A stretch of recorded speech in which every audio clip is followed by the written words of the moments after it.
Tonight, militia disbandment talks gets off to a positive start as both the NDC and MPP agreed to further meetings with a firm commitment to prohibit the ownership, hiring and utilization of vigilante groups. After an open and exhaustive deliberation, the parties agreed that vigilantism is inimical to Ghana's democratic system and must be eradicated. We have details, including the main point of disagreement between the two parties. Within the security agencies today now, vigilantism is being entrenched in the national security agencies, and that is why we believe that we should not restrict it only to the political parties, otherwise we miss the point. I can speak for our party, MPP, very much committed to this, and therefore we will do everything possible to ensure that there is no violence in our politics.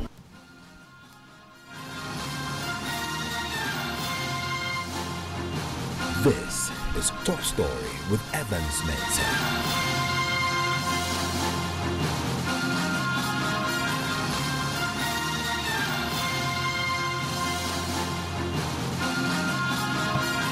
And Top Story is always brought to you by Bond Savings and Loans. Your success, our passion, GASM, the nation builder.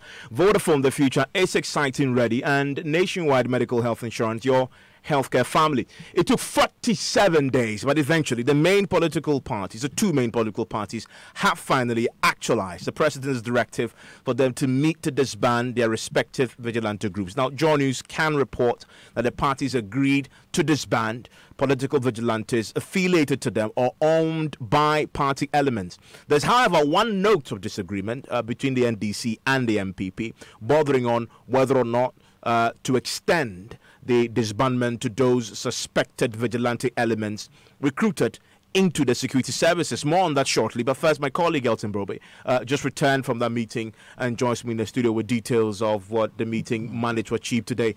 Tell us about the composition of the meeting. I know there were, I guess, three sides to this. There's a peace council, then there's also obviously the parties, the two main parties.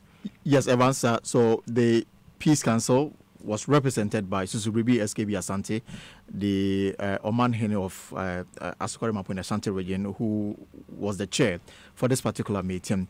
Now, he was assisted by the Archbishop Duncan Williams of the Action Faiths, and then plus other leading members of the council. The NDC was represented at this meeting by its chair, Officer Mpofo Johnson Asierin, General Secretary Abraham Amaliba, Kofi Totobikwachi, Chuchu Poku, former member of the Reform Party, Prosper Bani, a former chief of staff during the John Mahama administration, and Anato Dazi was also a former chief of staff. That's a very strong delegation. A very strong delegation. I guess they were matched by the MPP. Yeah, equally 7, and they were also represented by the chair of the party, Freddie Blay, assisted by the General Secretary John Buedu, Gary Nimakon, Rita Subari, first vice chair of the party, Samia Oku, national organizer, Mark Opoko and Yabwabena Samoa, the communication director of the party. Did this specify what was really on the agenda, the specifics of the agenda? We know this is broadly about attempting to disband party militias, but today, what was the specific agenda? So the initial invitation was for them to meet and agree on a roadmap towards further meetings. So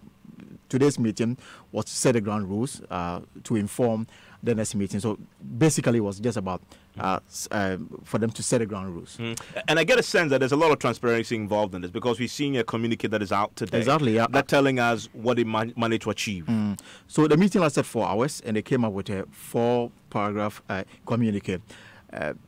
Basically talking about the fact that all the parties agreed to disband vigilante groups operating within the political parties for political purposes, and also the prohibition of the ownership, hiring or utilization of such groups by political parties of members thereof. Susubiribi SKB Asante, who chaired this particular meeting, read the communique right after the meeting. After an open and exhaustive deliberation, the parties agreed that vigilantism is inimical to Ghana's democratic system and must be eradicated.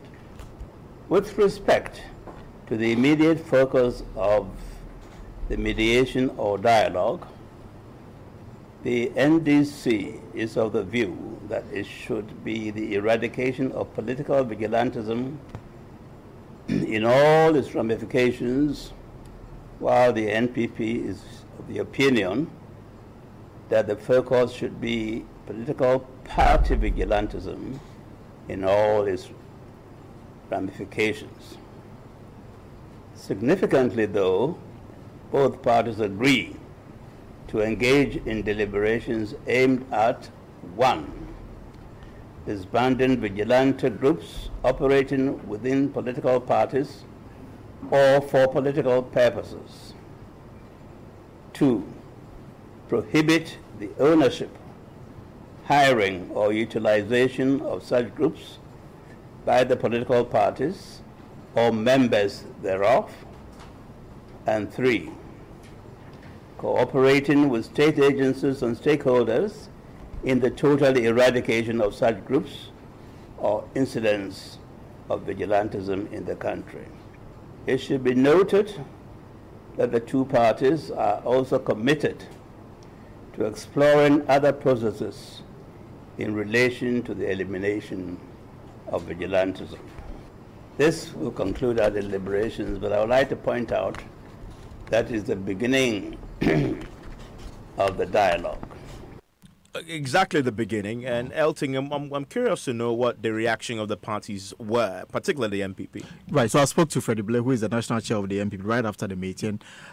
He indicated to me that they don't have any, conditions going into this particular meeting, and that as far as the MPP is concerned, they've made their commitment quite clear that they want to disband all such groups within their parties, and they are doing so unconditionally.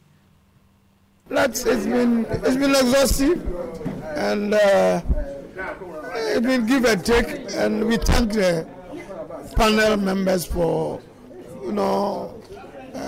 facilitating it and moderating it to the extent that the exchanges were very, very interesting, amicable, and objective.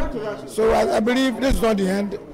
There are a few other things that we will engage ourselves in towards the objective of eradicating violent vigilantism and intimidation in the political landscape. The commitment as espoused in the paper read by the chairman of today's meeting, is this something the parties are committed to seeing to the full eradication of we have put our signatures to the document. It shows that we are fully committed. We can speak for our party, MPP, very much committed to this, and therefore we will do everything possible to ensure that there is no violence in our politics, intimidation in our politics, and more so concerning the two parties. I think there is evidence of goodwill on both sides. Hopefully, that will see to the end of vigilantism in the country. My final question would be, once you do this, there's a bill likely to go to Parliament this week. How do you deal with the two? There's a bill, there's ongoing... We are dealing with, between the two parties, that's what we are doing. The bill that will come to the, as you yourself have indicated, before Parliament, I think parliamentarians will deal with it. And whatever it's necessary to add to what we have done, or to support what we have done, or for us to also, in one way or the other, to ensure that the vigilantism and intimidation and violence within the landscape of politics will end. I think we are all working towards. And when you hear from the NDC shortly, I think they highlight, I guess, the only point, we'll expand on that, the only point of disagreement. You've been speaking to the national chairman. The national chair of the party, Mr. Ofosu Ampofo. Remember that even before this meeting started, they've made it clear that what happened at Ayawaso West Wogan, where the parliamentary by-election was a state-sponsored violence inflicted on some members of the NDC. And they think that some people have been recruited to the national security setup from the MPP who played various roles in the lead up to the 2016 election, and by reward, that's how come they are in the national security setup. So if you want to get rid of vigilantism within the political party, don't just deal with it at the party, but extend it to the national security outfits, and that is the condition that the NDC is premised on, is going into this particular meeting.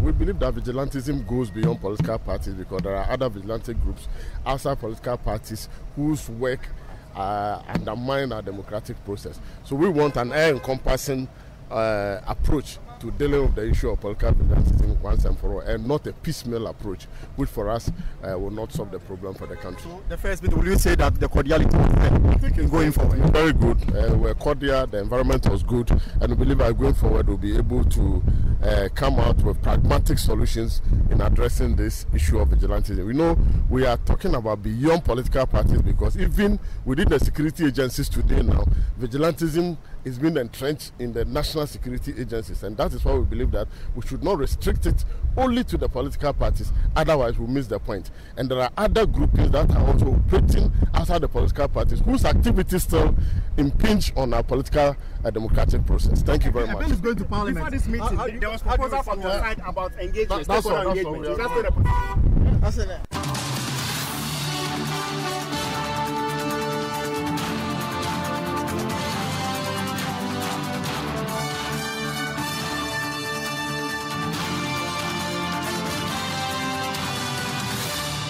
And Elton, you make the point about the that appears to be the point of disagreement. And if you look at the communique that was issued, it's captured in there in the second paragraph that, and it reads, with respect to the immediate focus of the mediation or dialogue, the NDC is of the view that it should be the eradication of political vigilantism in all its ramifications, while the MPP is of the opinion that the focus should be political party vigilantism in all its ramifications. So it's really, if you have to read it carefully, there are some words there that I guess highlights the point.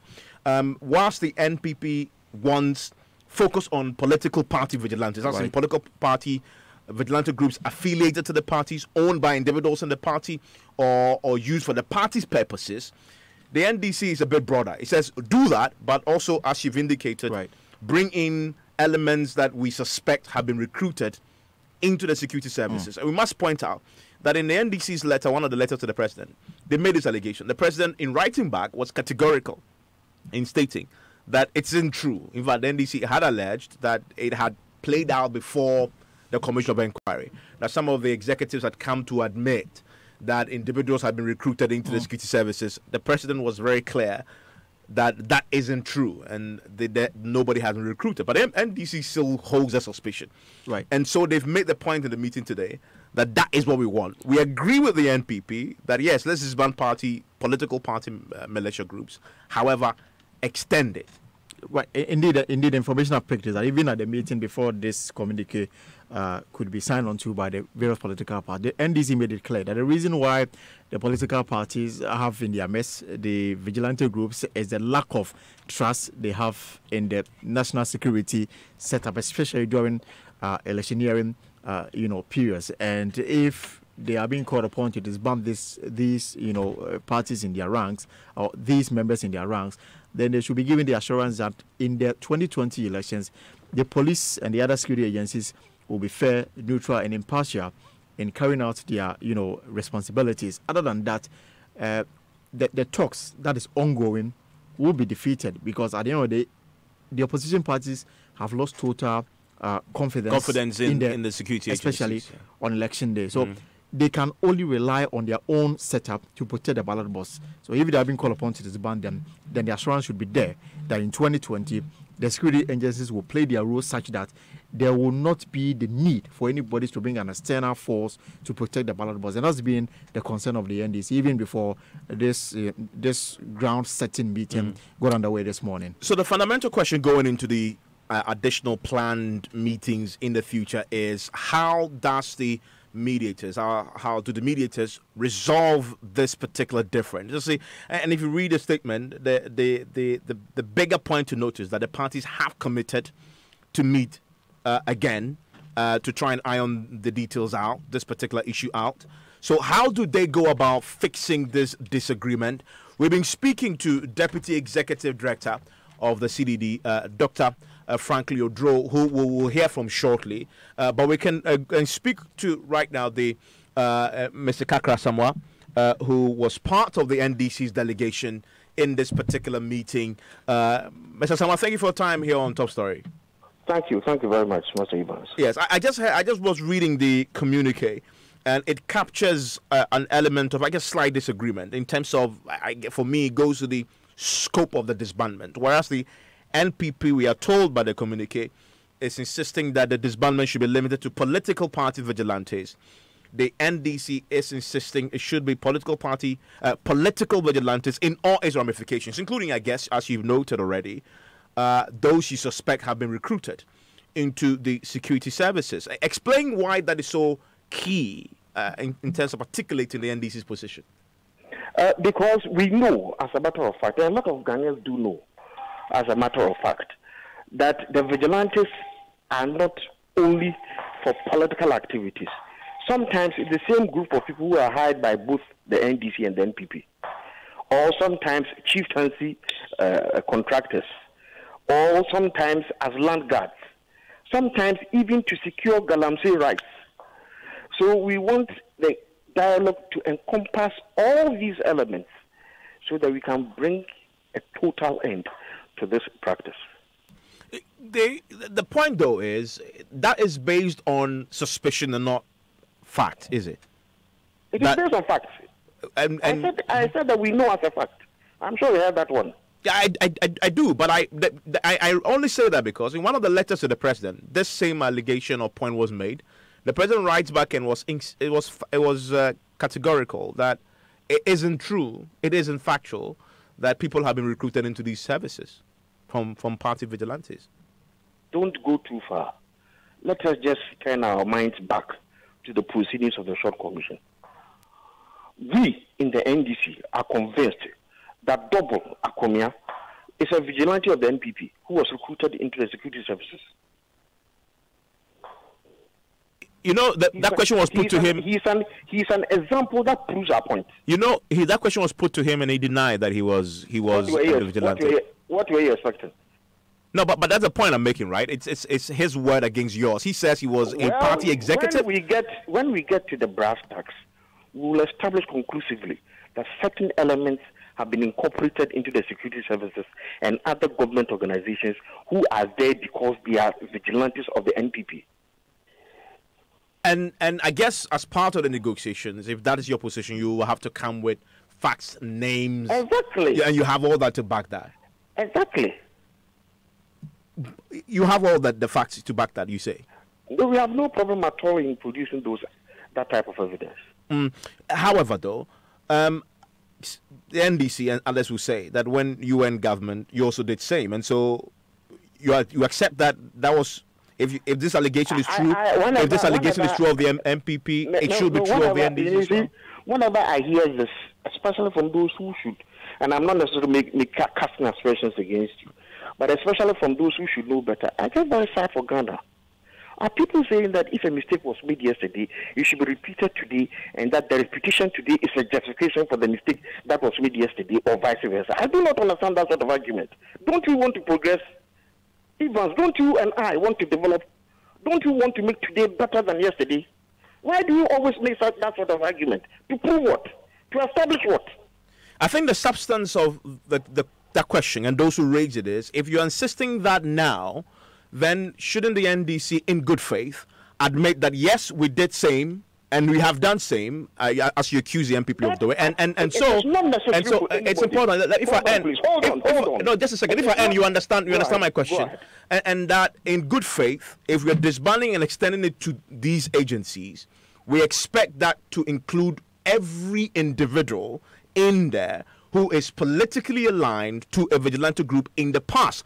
You can choose a time frame and say go as way back as and clear everybody else in there, and not just limit to one political party's reign. Do you get the point? Very well, I am happy that you have brought in the security services. In the security services, there are basic qualifications for entry. You can easily make those checks and find out whether a particular person is qualified to enter. If he's qualified to enter, but we even suspect that he's a vigilante, he will stay in. How do we get him out? Do you understand what I'm saying? However, if he is not qualified to enter and he doubles as a vigilante, he has to get out. And what you're saying applies to whether this person was put there by NDC or MPP. It doesn't matter for you. It does. That is why we said political vigilantism in all its ramifications. We meant it. So that is a good faith question I was asking you. that you're saying as part of this meeting in good faith, that if we want to do this, we're doing this because we know that as two parties, we both have been guilty of this. And so let's rate these systems of every individual in there who had gone there just on the basis of being a vigilante person in a party. You are putting words into my mouth. That's not what I said. I said that if we find out that you got into the security services with the wrong qualifications, and in addition to that, you are a vigilante, we ensure that you get out. Okay. And the point I just want to emphasize is that is regardless of who and suspicions of which political party you are in. That statement betrays your bias, unfortunately, because I've just told you that by insisting on that, you are telling me that we do not have to improve upon the wrongs of yesterday. We are at this table because NPP and NDC have both come to a realization that yesterday was bad. We must make today good and even tomorrow better. Yeah, and I think everybody agrees with you on that, except the question about if it's a problem, which has become insidious in our various institutions. How far do you go in uprooting the problem from the roots? If indeed it's true, as civil society have said, that over the years we've infiltrated our ranks. As far as the roots will be uprooted. Good. That's the point. That's a question I'm asking. So that's it. So we go. So your point is, as far as NDC is concerned, go as far as it takes. Once you clear the system of these guys, and you rid it of these elements, we don't care how far you go. Just go as deep as possible and clear it totally, regardless of people's political affiliation. It doesn't matter at all where the person belongs to. The important point is that this country must be rid of vigilantism in all its ramifications. That's the point then, and so having settled that, I understand from the communique today that both sides again agree that there'll be further meetings after today, correct? Yes, there will be. Yes, there will be. And what are your own expectations of? We know what was agreed today. What are your own expectations going forward now, knowing what you agreed today? Let us put it this way: this process is a process, not an event. It will take a while for us to get into the nitty-gritties of even the scope of the process, the type of stakeholders that must be invited to participate in the process, and from the viewpoint of the NDC, the type and kind of facilitators who should assist us to come to a conclusion that is beneficial to all sides. So as I have just said, it is not an event, it's a process. But today is a good beginning, because every journey starts with the first step, and I think we have made a very good first step. Mr. Sam, I'm grateful that you joined us with your thoughts on this. He's Kakra Samoah. He is a member of the NDC's team as part of this meeting that just started today with the Peace Council mediating, designed to disband party militias. And they've heard the disagreements there that really goes to the extent of the disbandment. Should it include those that NDC suspect have been recruited into the services because of their affiliation with a political party? We just heard him there explain that they don't mind how far it goes once the people are cleared. However, civil society have been watching this very closely as well, and now that there's disagreement has emerged, a tiny one, of course, because on a bigger question, all the parties agree. How should the mediators going forward resolve this? I've been speaking to the Deputy Executive Director of the Center for Democratic Development, Dr. Franklin Udro. I first asked him to give me his thoughts on today, the outcome of today's meeting. Well, first of all, I think we should all be happy about the outcome in terms of the two parties agreeing on the main principle of disbanding vigilantism in Ghana. I think this country, all those of us who have been talking about this and want this thing end should be happy, because I think for every conversation, every discussion, the first step is to agree on the principle, and that's what, based on the communique that was issued, that is what we've seen. That's what we have seen coming from the two parties from that's the Peace Council mediated conversation. So I think it's a positive outcome. We noticed, though, from the communique that there's one little point that the parties will still have to iron out. It just really goes to the extent of the disbandment. First of all, what's your comment on that little, I guess, disagreement that the two parties may have? Well, Evans, I think first of all, I'm not surprised about that. And to be honest with you, I wasn't really expecting that they will, for the first meeting, they will agree and just disagree on one point. Because it was going to be a conversation, it was going to be mediated. And from experiences and from other scenarios and other cases, such kind of platforms always come with several different positions from the beginning. But as you continue to talk and it's mediated or facilitated by a third party,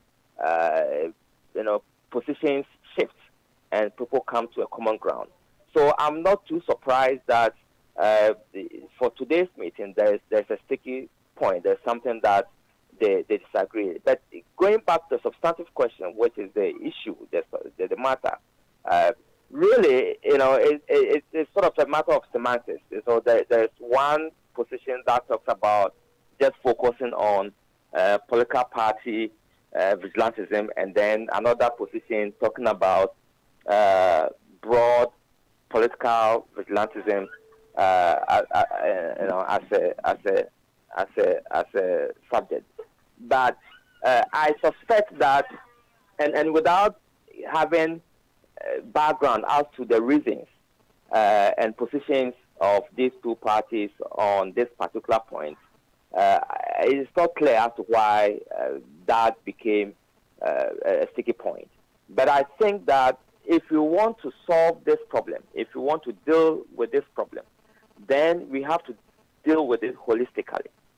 We have to deal with it from a political party vigilantism point of view, but also from any aspect of our society that this kind of threat manifests. So that is Dr. Franklin Odrodre advocating a bigger approach to this, a broader approach to it, not just dealing with it at a level where it addresses one aspect without dealing with the bigger picture. Dr. Franklin Odrodre, Deputy Executive Director of the CDD. If you join us on Newsnight in 3 minutes, we have a Ghana Grid Company overwhelmed with attacks on its installations as its security officers foiled an attempt to destroy a gas pipeline. These assailants attempted to set it on fire. We're going to hear the ramifications of that, including the possibility that if this had caught fire and had not been put out on time, the entire Tema Township would have been engulfed in flames. Details of that on Newsnight. I want to stay with us for that. This is what you've been waiting for. The internet experience you've been dreaming about. Welcome to Vodafone's Gigabit Net. Music, pictures, and large documents downloaded in seconds. Lessons from your favorite online masterclass streamed right into your bedroom. With Vodafone's Gigabit Net, it's not downloading, it's downloaded. It's not sending, it's sent. It's not buffering, it's streaming. Switch to Vodafone and get the real 4G experience on Ghana's only Gigabit network. Get 100% bonus for every daily, weekly, or monthly bundle purchase via star 700 hash. The future is exciting. Ready? Thank you, folks. On my A list today, show some love for Contractor EB. So, Contractor, what do you think about the country's changing skyline? Oh, send them down there, Yuma. Across skyline, they change you, papa. Wow. Contractor, don't you get worried when you hear of buildings collapsing? I'm out for an one on Tassam.